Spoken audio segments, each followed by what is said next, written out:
నమస్కారం. ఇల్లీగల్ ఇమ్మిగ్రెంట్స్‌గా అమెరికాకు వెళ్ళినవారు, డంకీ పద్ధతిలో వెళ్ళినవారు మరక్కడ ఏం చేస్తున్నారు? నిజంగానే వీళ్ళందరినీ అమెరికా వెనక్కి పంపిస్తే అమెరికా ఆర్థిక వ్యవస్థ కూడా నష్టం అవుతుందా అని మనం ఒక పరిశీలన చేద్దాం. ఈ ఇల్లీగల్ ఇమ్మిగ్రెంట్స్‌గా పోయిన వాళ్ళలో రకరకాల వాళ్ళు ఉన్నారు. ముఖ్యంగా తాపీ కార్మికులు ఉన్నారు. లేకపోతే ఇంట్లో చిన్న చిన్న పనులు చేసేవాళ్ళు ఉన్నారు. గ్యాస్ స్టేషన్‌లో పనిచేసేవాళ్ళు ఉన్నారు. సూపర్ బజార్‌లో పనిచేసేవాళ్ళు ఉన్నారు. ఇట్లా రకరకాల వృత్తి అంటూ లేదు. పాకి పని వాళ్ళు చేసేవాళ్ళు కూడా ఉన్నారు. వీళ్ళందరూ అక్కడికి పోగానే పనులు ఎట్లా దొరుకుతున్నాయి అంటే అక్కడ అమెరికా జీవన వ్యయం పెద్దది కనుక ఎక్కువ కనుక డాలర్లను సంపాదిద్దామని పోయిన వాళ్ళు ఆ డాలర్లను తిని బతకలేరు కనుక అక్కడ ఆహారం కొనుక్కోవాలి, తినాలి, మళ్ళీ ఇంటికి పంపిద్దామనే ఆలోచనతో పోయింది. పోగానే వాళ్ళకు ఈ బోగస్ ఏజెన్సీస్ ఉద్యోగం చూపెడతాను ఆశ చూపెట్టి ఉద్యోగం లేదు ఏం లేదు, మీరు మీ పనులు చేసుకోండి, ఇక్కడ దాకా తీసుకొచ్చే బాధ్యత మాది అప్పచెప్పినామని అక్కడ కొంత తెలుగు అసోసియేషన్స్ పెద్ద పెద్ద వాళ్ళు ఉన్నారు. దాంతోపాటు అక్కడ దీని వెనుక అంటే ఈ ఇల్లీగల్ ఇమిగ్రెంట్స్ను సొంతం చేసుకొని వాళ్ళకి పని కల్పించే ముఠా మేస్త్రీలు అనొచ్చు ఒక రకంగా చెప్పాలంటే. ఇందులో దురదృష్టకరం ఏంటంటే తెలుగు సంఘాల, నేను పేర్లు చెప్పను, మీ అందరికీ తెలుసు, తానాలు ఆటలు చాలా ఉన్నాయి కదా. ఈ ఆటలు ఆడుకుంటూ వీళ్ళందరూ కూడా తమ ఇళ్లలో పనిచేసేటప్పుడు తీసుకుపోతున్నారు, ఇతరుల ఇళ్లలో పనిచేయడానికి వీళ్ళు నియమిస్తున్నారు. ఎందుకంటే జీతం సరిపోదు కదా. అట్లా ఈ సంఘాలు పనిచేస్తున్నాయి, దాంతోపాటు ఇల్లీగల్గా తీసుకుపోయిన ఏజెన్సీస్ పనిచేస్తున్నాయి, వాళ్ళకి ఏదో పని చూపెట్టే క్రమం చేస్తున్నారు. ఇప్పుడు ఏమైందంటే ఆ పని చూపెట్టే క్రమంలో పాడి పరిశ్రమ ఉంది అక్కడ. అది ఒక చిన్న ఉదాహరణ చెప్తాను. డల్లాస్ నుంచి మిత్రుడు ఒకరు చెప్పిన దాన్ని బట్టి అక్కడ పాడి పరిశ్రమలో ఏదైతే బర్రెలు అవన్నీ ఉంటాయి, గేదెలు, ఆవులు ఉంటాయి కదా, అక్కడ ఆ లోకల్ వాళ్ళు కొనుక్కుందామంటే పోతే అక్కడ గ్యాలన్లలో అమ్ముతారు పాలు. అంటే $8-9 గ్యాలన్ పాలు ఉండేది. 3 లీటర్ల చిల్లర ఉంటుంది గ్యాలన్ అంటే. ఈ 3.5 లీటర్ల పాలను $8-9 ఉండదా కొనుక్కునేవాళ్ళు. ఇప్పుడు అదే డల్లాస్లో ఉన్న పౌరులు, వాళ్ళు అమెరికా పౌరులు కానీ ఎవరైనా సరే, మళ్ళీ అదే అంటే ఫామ్కి వెళ్ళి కొంచెం మంచి పాలు ఉంటాయి అంటాం కదా. మనం కూడా ఇంటికి ఏం చేస్తాం, ప్యాకెట్ పాల కంటే ఎవరైనా క్యాన్లో తీసుకొచ్చి పోస్తే ఊరి నుంచి వచ్చిన పాలు అంటాం కదా, అట్లా తీసుకుంటాం. అక్కడ కూడా అటువంటి సంస్కృతి ఉంది. మనకు డైరీ ఫామ్కి వెళ్ళి తీసుకోవచ్చు.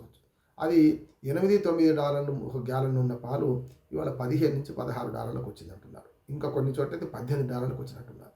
ఎందుకు వచ్చింది అని ఆరాధిస్తే, ఏందండి అక్కడి వాళ్ళు వెళ్ళిపోయారు కదా, ఇప్పుడు మా వాళ్ళతో మేము పని చేయించుకోవాల్సి వస్తుంది. అంటే ఇప్పుడు ఇల్లీగల్ ఇమ్మిగ్రెంట్స్గా ఇట్లా పనిచేసేవాళ్ళు ఉన్నారు. వాళ్ళు రూపాయికి పని చేస్తే అక్కడ $3 పెట్టాల్సి వస్తుంది. ఏది వాళ్ళ లేబర్కు. ఒక్కోసారి $4 పెట్టాల్సి వస్తుంది. అంటే 4 రేటు ఎక్కువ పెట్టాల్సి వస్తుంది పని చేసే వాళ్ళకు.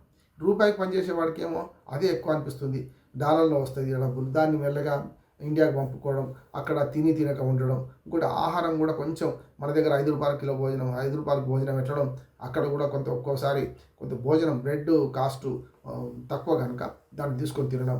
అంటే కడుపు కట్టుకొని మార్చుకొని వాళ్ళు ఇక్కడికి పంపించే ప్రయత్నం చేస్తున్నారు. అడ్డగోలు గడ్డు చాకరీ చేస్తున్నారు.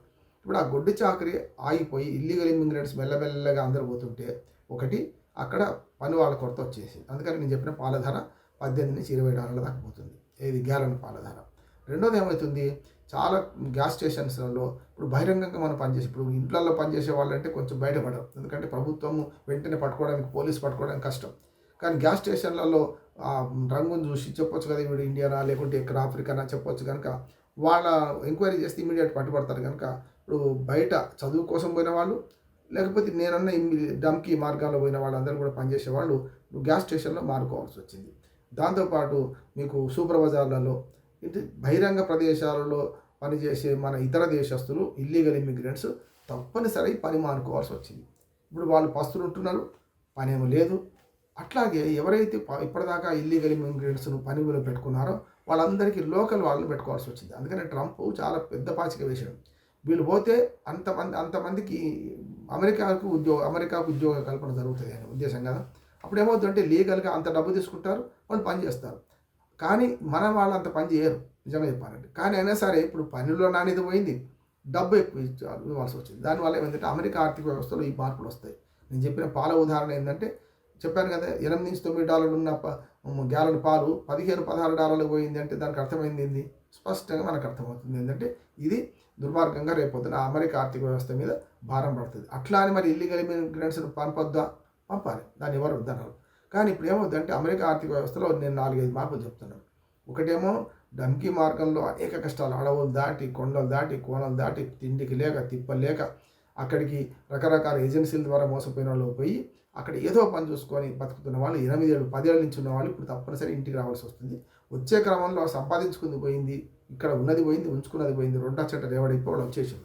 కానీ అక్కడ మరొకసారి అమెరికా పౌరులు కూడా రెండో చెట్ట రేవడవుతారు. ఇప్పటిదాకా వీళ్ళని నమ్ముకొని కొన్ని పరిశ్రమలు నడుపుతున్నారు. వీళ్ళని నమ్ముకొని అంటే ఎక్కువ సంఖ్యలో ఉద్యోగులు ఉన్న ప్రాంతం ఉండకపోవచ్చు, కానీ చిన్న చిన్న వ్యాపారాలు అందరూ మన వాళ్ళు ఉన్నారు. మన వాళ్ళు ఉన్నారు, అమెరికన్లో చేసే వ్యాపారాలు కూడా ఈ ఇల్లీగల్ ఇమిగ్రెంట్స్ ఉన్నారు. కనుక వీళ్ళందరూ తక్కువ జీతానికి పనిచేసే క్రమంలో వాళ్ళు ఉత్పత్తులు అమ్ముకోవడానికి కూడా కొంచెం తక్కువగా అమ్ముకునే అవకాశం ఉండే. ఇప్పుడు ఆటోమేటిక్గా మీద రేట్లు 1కి 2 3 అయ్యే అవకాశం ఉంది. అది అమెరికా ప్రజల మీద ఆర్థిక సంక్షోభం, ఆర్థిక భారం పడుతుంది. అట్లాగే నిర్మాణ రంగం నుంచి మొదలుకొని చాలా రంగాల్లో ఇప్పుడు లేబర్ కొరత ఏర్పడుతుంది. అంతేందుకు ఇప్పుడు తెలంగాణ ఆర్థికాభివృద్ధి సాధించిన తర్వాత ఇప్పుడు బీహార్ కూలీలో, ఒరిస్సా కూలీలో వచ్చి మన దగ్గర పనిచేయాల్సిందే తప్ప మన వాళ్ళు పని చేస్తలేరు కదా. పని చేయకపోవడం, సోమరిపోతానం పెరిగింది, పని చేయడం పోయింది. అట్లాగే ప్రభుత్వం ఏదిస్తూ చూద్దాం అనుకుంటున్నారు. ఇప్పుడు అక్కడ కూడా ఏమవుతుందంటే ఎవరైతే ఇప్పటిదాకా అమెరికాలో పని లేకుండా అమెరికా పౌరులే ఉన్నారో వాళ్లకు ఉద్యోగాలు దొరికే అవకాశం ఉంటుంది. కానీ దాన్ని బేరు చేసే ఆర్థిక శక్తి ఆయా సంస్థలకు ఉంటుందా అనేది ఒకటి. రెండోది మొండితనంతో అమెరికా అధ్యక్షుడు చేస్తున్న పని వల్ల మేము నష్టపోతాం, అమెరికా ఆర్థిక వ్యవస్థ నష్టపోతుంది అని కొందరు ప్రజలు వాపోతున్నారు. కానీ చట్టమే, చట్టం ముందు చట్టం ఎవరు చుట్టం కాదు కనుక చట్ట ప్రకారం పోతా అని ట్రంప్ అంటున్నాడు. ట్రంప్ ఆలోచన అమెరికా పౌరులను ఫస్ట్ నిలబెట్టడం కనుక వాళ్ళది కరెక్ట్. మన ఆలోచన ఏంటంటే మన పౌరులు వెళ్ళి నిజంగానే ఇప్పుడు ఇల్లీగల్ ఇమిగ్రెంట్స్ కూడా కాదు, మమ్మల్ని చదువు కోసం వెళ్ళేవాళ్ళు ఉన్నారు, బ్యాంకుల్లో అప్పులు తీసుకున్న వాళ్ళు అన్నారు.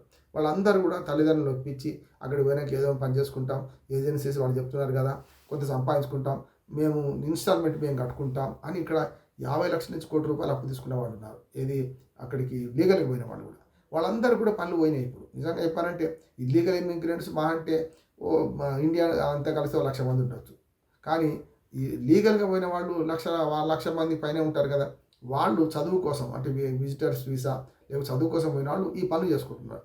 ఈ పనులు ఆగిపోతాయి. ఇప్పుడు ఆగిపోతే ఏమవుతుందంటే ఆటోమేటిక్గా వాళ్ళు లోన్లు కట్టుకోలేరు, ఇక్కడ అప్పుగా మిగిలిపోతుంది.